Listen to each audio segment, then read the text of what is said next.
This is ex Wallkill Bethelite here, and there's something that's been on my mind lately, and that is the organization's lack of policies that protect children. Now, I know people are going to think, well, if you're a Christian, then there's no need for rules or policies to be set up in order to protect children. Well, I understand that type of thinking, but that simply is not the case. As a matter of fact, there have been several cases filed against members of the organization of Jehovah's Witnesses of child molestation. There's cases that have been, I'm sure, won in court, and money that's had to been paid out and everything. But with all of this going on, the organization has not stepped up and said, hey, we're going to put a stop to this. We're going to put in place policies in order to protect children from predators that could go from congregation to congregation. Now, parents normally are very protective of their children. If you see a child in the store walking with their parents and some stranger approaches them, well, the parent is going to immediately be protective of that child. Who are you, and why would you be speaking to someone underage? Or even at school. You think that when you send your kids to school that they're safe because of policies that are put in place by that school. And that very well could be the case. However, a parent would still have a problem with an adult from that school being just approaching that child without a reasonable cause, or being alone with that child, or taking that child somewhere with it just being them, or anything like that. Anything like that that would sound an alarm, like, that's just not really something I'm comfortable with as a parent. However, that doesn't always happen, unfortunately, in the Jehovah's Witness organization, because people have the mindset that if a person in that organization has a position of authority or a title, that, well, God trusts them, so then I trust them. So we used scenarios of people approaching your child in the store. Well, you'd have a problem with that. Well, let's talk about school, because you tend to trust the teachers. Well, that's true. But there are certain situations that you wouldn't even be comfortable with in your child's school. Now, with the organization of Jehovah's Witnesses, your defenses, or people's defenses many times, are completely down. So that protective instinct that you would have, even with your children in school or just somewhere casual like a store, that does not take hold of a parent in the Kingdom Hall. Now, it's true that the Kingdom Hall is a crowded place. People that may be thinking, well, I'm not a witness, but I know that at church the place is crowded and I'm there with my children, and there's nothing that's going to happen without me seeing it, without someone seeing it, or so on and so forth. That may be the case. But the general public still needs to be made aware of additional things that go on in the Kingdom Hall, because the average person that goes to a church may be aware of their church's functions, but they're not aware of the different things that Jehovah's Witnesses do. Yes, they know that we go door to door, but they don't know the details of how this could affect children. So let's give an example, because again, obviously we can both agree, can we not, that we can't trust the organization to police itself. Because with all the articles that have been printed, all the meetings that have been had, Jehovah's Witnesses have more than just a meeting on Sunday. I was born and raised a witness. I've been to these meetings. I've read these articles, studied these articles that have been printed by the organization. And I cannot recall once there being an article, or there being a local needs, or there being anything put out there telling parents, hey, keep an eye on your children, even here at the Kingdom Hall, out in the field ministry, when they are around anyone that is not a member of your family, that's an adult. You need to be there, or someone you trust needs to be there. How is that possible if there's been child molestation cases against members of the organization? The organization obviously is aware of it, because there was a case in Australia where with a member of the governing body that was called to testify. They're very aware that this is going on in the organization. So if they're printing material that they feel is proper food at the proper time, why has it not been the proper time at any time to instruct parents not to drop their guard just because their children are around people that are members of the congregation? You know, people may not know that Jehovah's Witnesses have assemblies where there are so many people there, and children are often allowed to go walk off with their friends, or walk off by themselves, as long as they are back at their seats around time for the meeting to start. Around the time the music begins, that everyone knows, let's start heading back to our seats. That's really not appropriate, because as a parent, you don't know everyone in that building.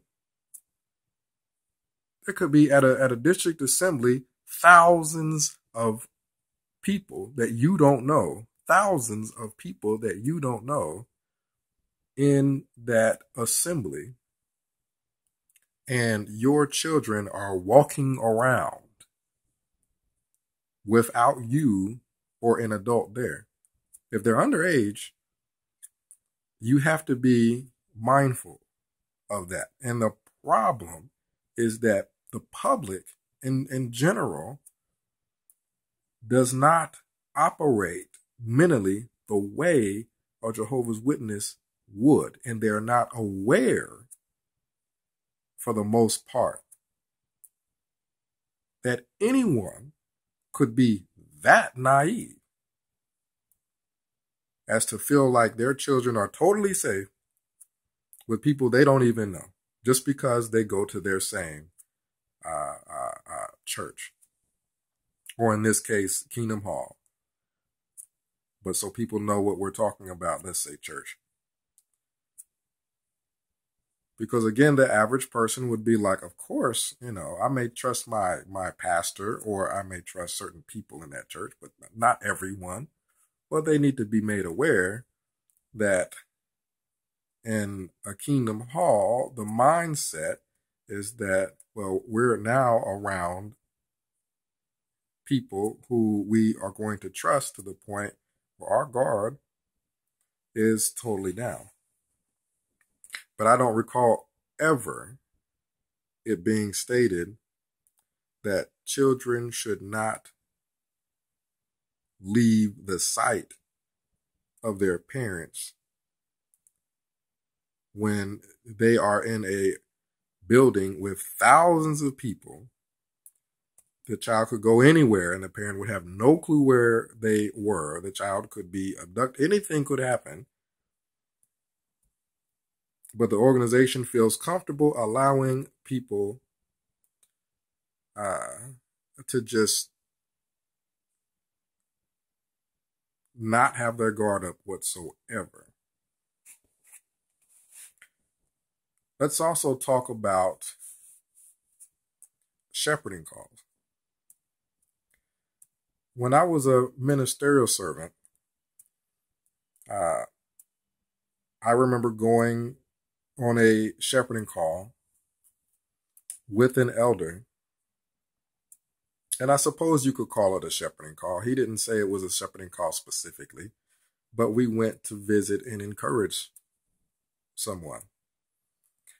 We went over someone's house, and we went to speak to some young girls. They were around 15, 16, 17, somewhere within that age range. There were probably 3 or 4 of them. And we went over there in order to just talk to them and encourage them. What was interesting to me is that neither the mother or the father was there. Think about that for a second. You have men coming to your home to speak to underage girls, and neither of the parents were present. Now, I was unaware that neither of them would be there. And of course, I didn't really think about it until, after the meeting, because they never showed up. And I'm thinking, did we just go over these people's houses and, none of their parents were there? I wasn't thinking in the sense of they shouldn't have allowed us there. But I was thinking at that time, well, why are they there alone anyway? And we're leaving the home, and I'm thinking, man, shouldn't we call the parents and let them know that somebody should be here? It should be just common sense. Now, this, I'm sure, is not something that does not occur probably pretty regularly. And the parents not being there at all, it's not like they were there, they saw us come in, and then they left. The parents weren't there at all. How do they know that the brother was going to bring someone else? They didn't know that for a fact because they weren't there. These are the sort of things that I'm talking about. That is just totally irresponsible. Totally irresponsible. And I guarantee you the elder that came to speak to these young girls did not provide any counsel to the parents who left them there unattended. I'm sure he didn't say, well, even though I appreciate you trusting us, you really should not leave your children with adult males without one of you being here. Not only not only that, but what if, one of those young women wanted to talk about something that may have been a little bit on a personal level? Shouldn't there be a sister present? Shouldn't a sister go on that shepherding call, or whatever you want to call it? So in that case, there would at least be three people: a brother, two brothers, and a sister, because it's obviously not really appropriate for a man and a woman to just go anywhere by themselves. So you would want two brothers and a sister to go and speak to those young women. If that's something that's going to occur, it should be done the right way. And this is not something to really attack. The point is not to attack. It's not something that, okay, we're going to sit and we're going to try to find something and we're going to nitpick. No, these are huge issues that need to be talked about. And the problem is that the policy is really not to change in order to protect children. The policy is really to disfellowship and get rid of anyone that speaks of these matters, which makes the organization, really it involves the organization. So you might say, well, that's just people in the organization that have done that. And then this, and this may have happened to that person, and it may not have. When I say it may not have, nothing may not have happened to that person, because the case, based off what we're seeing on the news, is not being reported to authorities, to police. So nothing may have happened to the person that did any of these things. But really, it's not about nitpicking. It's not about, being obsessed with anything, because I haven't even been on to make videos in a little while. There's other things that I've been working on.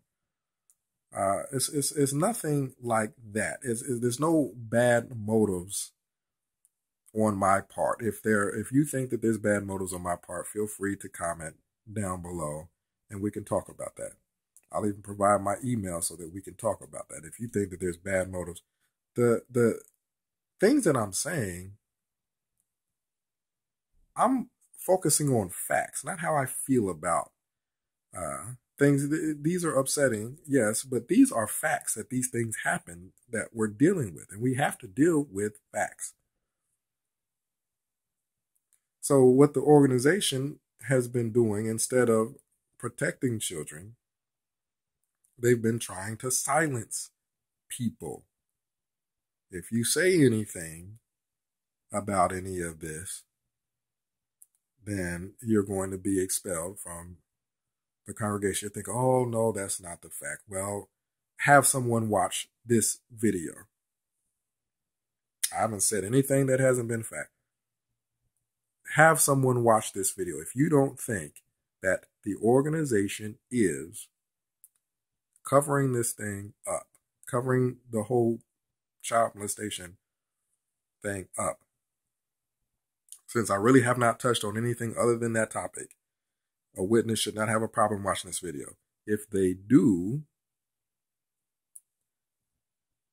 there is your proof that the reason why they don't want to watch it is because the organization is telling them not to take heed to anyone that is trying to bring some kind of policy to protect children. So that makes the organization complacent. So you may say, well, it's only individual people in the organization doing it. No, if the organization is covering it up, not wanting you to listen to this video, not wanting you to talk to other people, otherwise you'd be expelled and you can't speak to any of your family or friends in that organization ever again, that's covering it up. That's blatantly covering it up. If they weren't covering it up, then people would be aware and people would do a better job supervising their children when they're involved in any kind of theocratic activity or activity in the organization. So again, if you're a witness watching this video and you find something to be untrue, put that down there and we will discuss it. So there are several things that I've touched on. One, people in the organization, their guard is down as far as watching their children. Otherwise, these things wouldn't occur that I'm talking about in the assembly, for example. And then with that specific call that we made on those young girls, that would not have happened if people were watching their children. Another thing that happens that is very prevalent, and again, someone stop me when, something I'm saying is not true. People encourage their young children, underage children, to pioneer, to go out publicly and talk to people about their religious organization for a set amount of time, that a required amount of time monthly. Now, these underage children may be pioneering, but their parents may not. So their parents may not be with them when they're pioneering. You're thinking, well, they can't drive, or how they're getting out in the public. Well, parents, I've seen this, drop their children off at the Kingdom Hall, and then they leave. Meanwhile, a meeting is held in that Kingdom Hall, or it may not really be a meeting. People may just, hey, you in this car, you in that car, and let's head out in the ministry. The problem with that is these parents have no clue who their children are with throughout the day.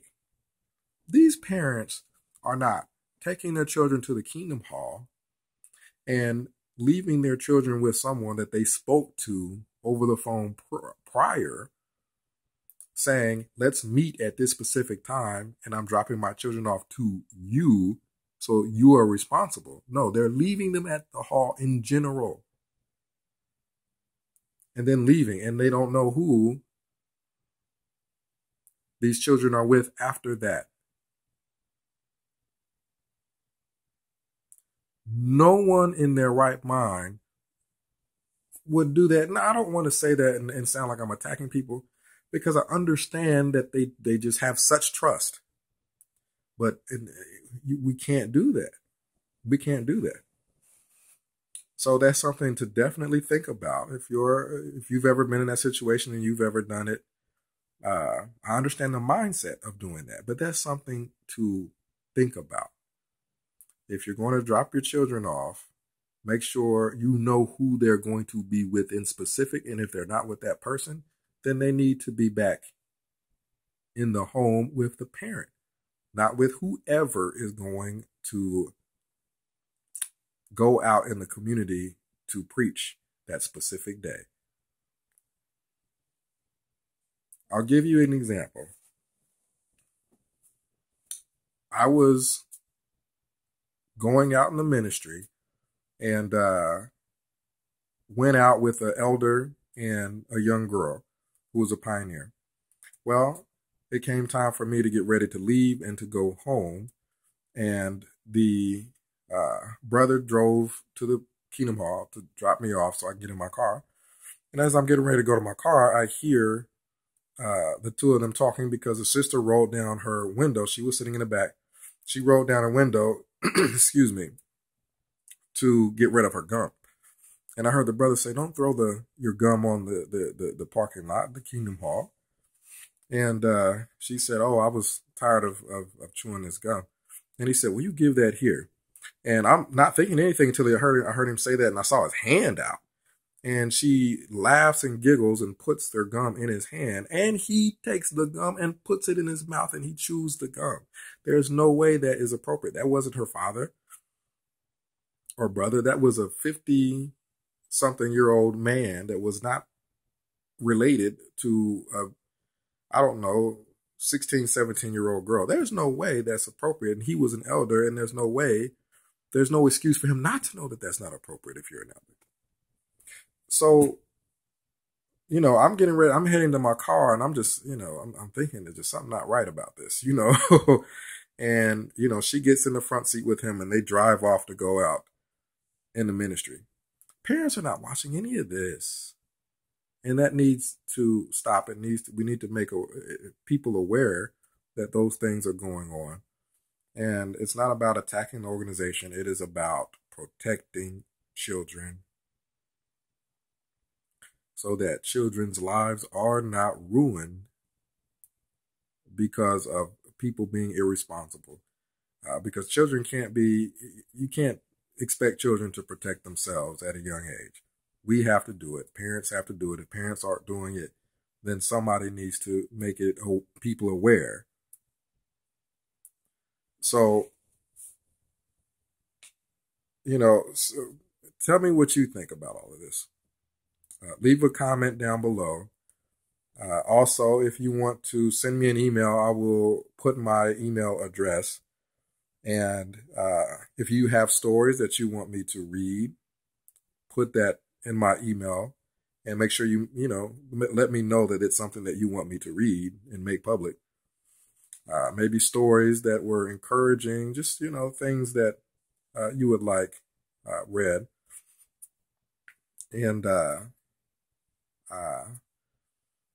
hopefully, people don't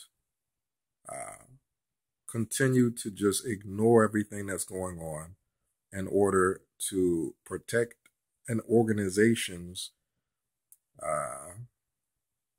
reputation versus protecting young children. Because if God was over an organization, that would be his primary concern. Children. It wouldn't be making sure no one hears anything negative about the organization. It would be children. So this is X Walk Hill Bethelite signing out, and we will talk at a later date.